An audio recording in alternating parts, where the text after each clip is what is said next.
Halo,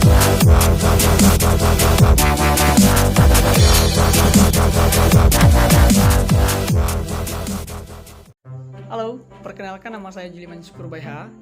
Saya mahasiswa aktif dari Universitas Negeri Manado dengan NIM 19606026, Fakultas Ilmu Sosial, Program Studi Pendidikan Sosiologi.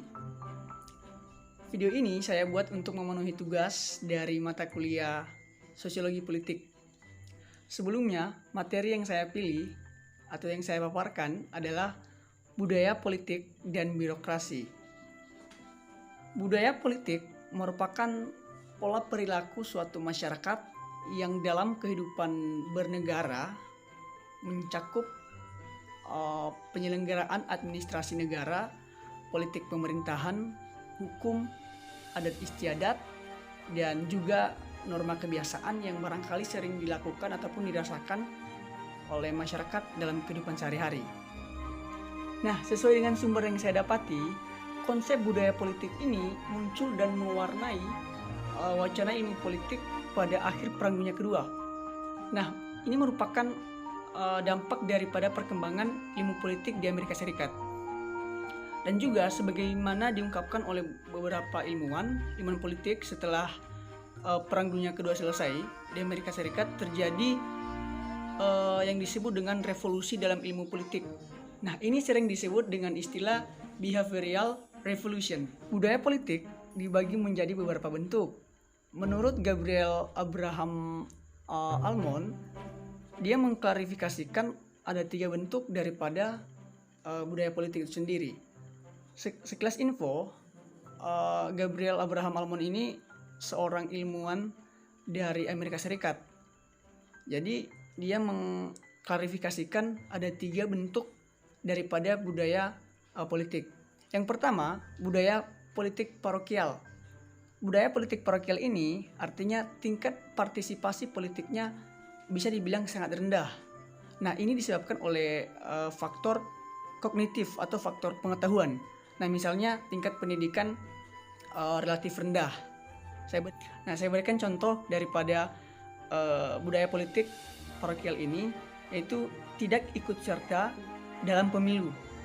Nah, kemudian contoh yang lain, mereka tidak peduli dengan siapapun pemimpin. Nah, yang kedua, budaya politik kaula.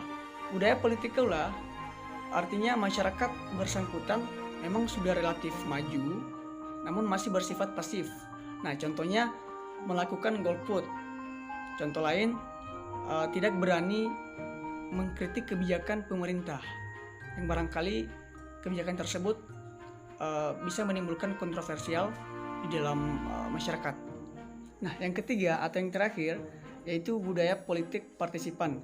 Budaya politik partisipan ini yaitu budaya politik yang ditandai dengan adanya kesadaran politik yang lebih tinggi. Contohnya menggunakan hak suaranya untuk menentukan siapa pemimpin yang dianggap lebih tepat atau cocok, dan contoh lain terlibat sangat aktif di dalam politik. Nah, sekarang tentang birokrasi. Birokrasi merupakan struktur ataupun pembagian kerja yang terdapat pada sebuah lembaga.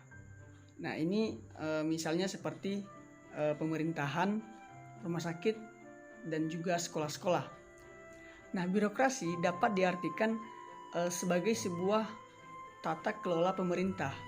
Nah, misalnya di bagian atas ada ketua dan di bagian bawahnya ada divisi-divisi sehingga membentuk sebuah piramida. Jadi inilah yang disebut dengan birokrasi, yang sering disama-samakan dengan istilah birokrasi itu sama dengan istilah piramida, atau atasnya yang diketuai ataupun ada pemimpin, sedangkan yang di bawahnya berupa divisi-divisi itu bertujuan untuk lebih mudah dalam pembagian kerja. Dan birokrasi ini ada beberapa ciri yang terdapat, yaitu pekerjaannya sangat ketat dan berorientasi pada peraturan. Yang kedua, tugasnya bersifat spesialis atau spesifik atau khusus. Kemudian penyelenggaranya dilakukan secara resmi ataupun formal. Berikutnya bersifat sentral atau terpusat. Berikut biasanya tidak melanggar ketentuan yang telah disepakati. Dan yang terakhir yaitu bentuknya terstruktur, artinya memiliki susunan organisasi yang sangat jelas.